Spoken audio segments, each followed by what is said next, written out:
कलाकार के लिए कला ही सब कुछ होती है और कलाकार अपनी कला के हाथों मजबूर होता है।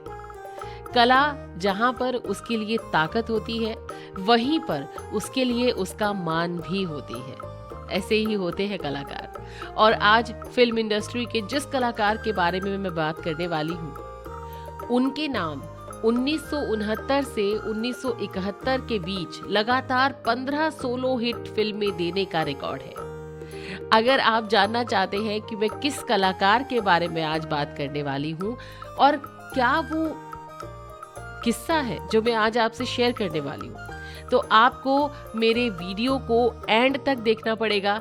YouTube पर अगर आप मेरे चैनल पर नए हैं तो मेरे चैनल को सब्सक्राइब जरूर कर लीजिएगा, ताकि आने वाले टाइम में आपको ऐसे ही बढ़िया और बेहतरीन बातें पता चलती रहे हमारे भारतीय कलाकारों के बारे में, बॉलीवुड के कलाकारों के बारे में।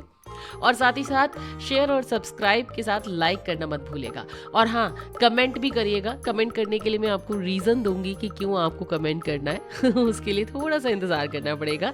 तो आरजे बीजे बोले तो बबीता जैन अपना पॉडकास्ट बॉलीवुड मेनिया लेकर आ चुकी है यूट्यूब चैनल पर आरजे बबीता पर। और अगर आप मुझे फेसबुक पर सुन रहे हैं तो प्लीज़ फॉलो कर लीजिए मेरी जान, क्योंकि इस पेज पर भी आप कुछ ऐसे ही कलाकारों के किस्से सुनते रहेंगे और जो लेटेस्ट अपडेट्स है वो भी आपके लिए आती रहेंगी। साथ साथ मैं लाइव भी आती रहूंगी, तो मेरे फेसबुक पेज को भी फॉलो करना मत भूलिएगा। लाइक शेयर सब्सक्राइब, ये तो मैंने आपको ऑलरेडी बोल दिया। तो चलिए आज बात करते हैं हिंदी सिनेमा के पहले सुपरस्टार कहे जाने वाले काका की हाँ जी, राजेश खन्ना की।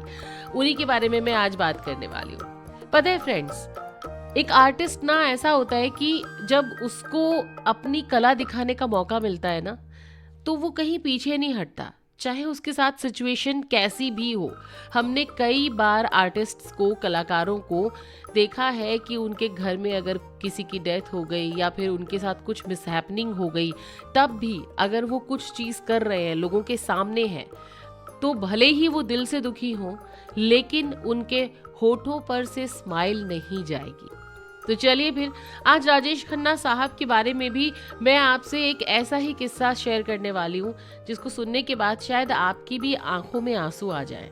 अगर आप भी राजेश खन्ना के चाहने वाले हैं तो ज़रा गौर से सुनिएगा मेरी जान, क्योंकि ये एक ऐसा सुपरस्टार रहा जिसने एक्चुअली में बॉलीवुड को सुपरस्टार क्या होता है ये समझाया। और पहला सुपरस्टार तो इनको माना ही जाता है। भले ही जब मिस्टर अमिताभ बच्चन आए तो समझा गया था, और ये कहीं ना कहीं राजेश खन्ना जी को भी समझ में आ गया था कि बस मेरा सफ़र अब यहीं तक, लेकिन ये जो पहला सुपरस्टार था वो हमारे और आपके दिलों में सुपरस्टार था, सुपरस्टार है और सुपरस्टार रहेगा।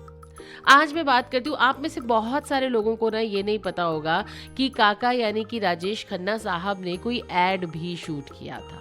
नहीं पता ना? वैसे हमने बहुत सारे सितारों को एड्स में देखा है, एडवर्टीजमेंट शूट करते हुए देखा है, लेकिन काका को आपने नहीं देखा होगा।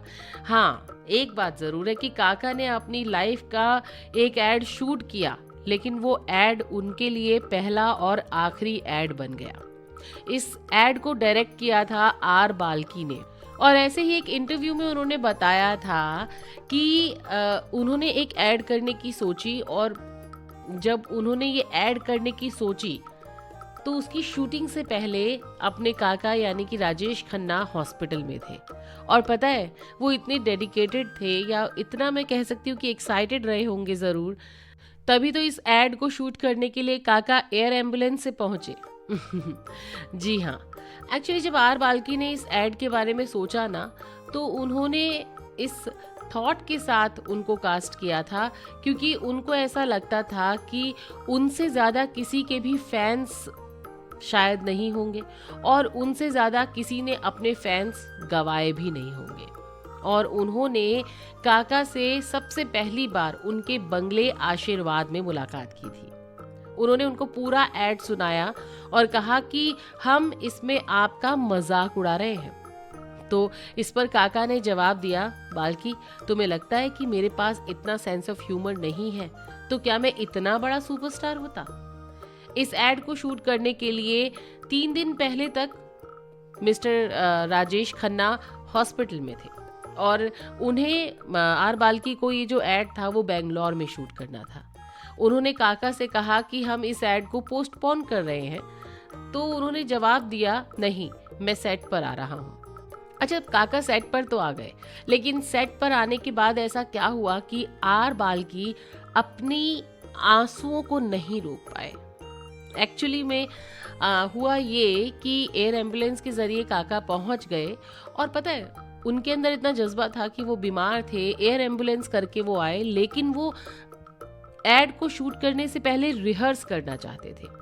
एक्चुअली में जब आर बाल्की उनको देखने के लिए रूम में पहुंचे तो उन्होंने कुछ ऐसा देखा जिसके बाद वो अपने आंसुओं को शायद रोक नहीं सके। उन्होंने देखा कि एक लड़का उनकी ड्रिप बॉटल को पकड़े खड़ा था और दूसरा स्टैंड पकड़े हुए था। वो रूम में डांस करने की कोशिश कर रहे थे और उनको ऐसा करते हुए देखकर उनकी आंखों में आंसू आ गए थे। 1.5 घंटा इस एड का शूट हुआ और कह सकते हैं हम कि कैमरा फेस करने का जब वक्त आया तो उन्होंने अपनी ड्रिप हटाई और बोले कम ऑन एक्शन। उन्होंने 2 टेक दिए और फिर बोले माफी चाहूंगा, मैं एक और कट देना चाहता हूं पर दे नहीं सकता। इसके बाद आर बाल्की ने उस एड को शूट किया। तकरीबन 1.5 घंटे में सब कुछ हुआ और राजेश खन्ना जी वापस चले गए। मगर ये एक बहुत अफसोस की बात रही कि राजेश खन्ना जी का एकमात्र एड जो उन्होंने फर्स्ट टाइम शूट किया था और शायद ये आखिरी एड था, वो अपने मरने से पहले उस एड को नहीं देख पाए। बिल्कुल, ये एड उनके मरने के बाद आया। लेकिन काका ने जब ये एड किया था तो उस वक्त उन्होंने इस एड को जब ये ऐड कर रहे थे वो, तो उन्होंने खूब इंजॉय किया था, बावजूद इसके कि वो बहुत ज़्यादा बीमार थे। तो यही होता है एक कलाकार, अपनी पूरी जिंदगी जिस इंसान ने अपनी कला से लोगों का दिल जीता, तो वो जाते जाते कैसे अपनी कला को छोड़ सकता था। राजेश खन्ना साहब ने भी कुछ ऐसा ही किया। काका हमेशा अपनी अदाओं, अपनी मुस्कुराहट, अपने सेंस ऑफ ह्यूमर, अपने स्टाइल से लोगों का दिल जीतने में कामयाब रहे। और आज की डेट में भी जब भी हम काका की कोई फिल्म देखते हैं तो हम उनकी अदाओं पर मोह जाते हैं, मतलब उनकी अदाओं पर दीवाने हो जाते हैं, है ना। मेरी फेवरेट फिल्म की अगर मैं बात करूं तो मेरी फेवरेट फिल्म है उनकी सौतन। मुझे बड़ी पसंद आई थी ये फिल्म। मैंने तकरीबन 2-3 बार ये फिल्म देखी। आई तो जस्ट लव दिस फिल्म। अब आपकी बारी है। मैंने कहा था ना कि मैं आपको एक मौका दूंगी कमेंट करने का, है ना, एक रीज़न दूंगी कि आप मुझे कमेंट करके बताएं। तो जल्दी से मुझे ये बता दीजिए कि आपकी फेवरेट फिल्म कौन सी है काका की, यानी कि राजेश खन्ना जी की वो कौन सी फिल्म है जो आप बार बार देखना चाहेंगे। कमेंट बॉक्स में उस फिल्म का नाम बताइए और साथ ही साथ मुझे ये भी बताइएगा कि आप मुझे कहाँ से सुन रहे हैं। आप लोगों का प्यार चाहती हूँ और यही चाहती हूँ कि मैं ऐसे ही अच्छे पॉडकास्ट आपके लिए लेकर आती रहूँगी। लेकिन मेरी जान, साथ तो आपको भी देना पड़ेगा।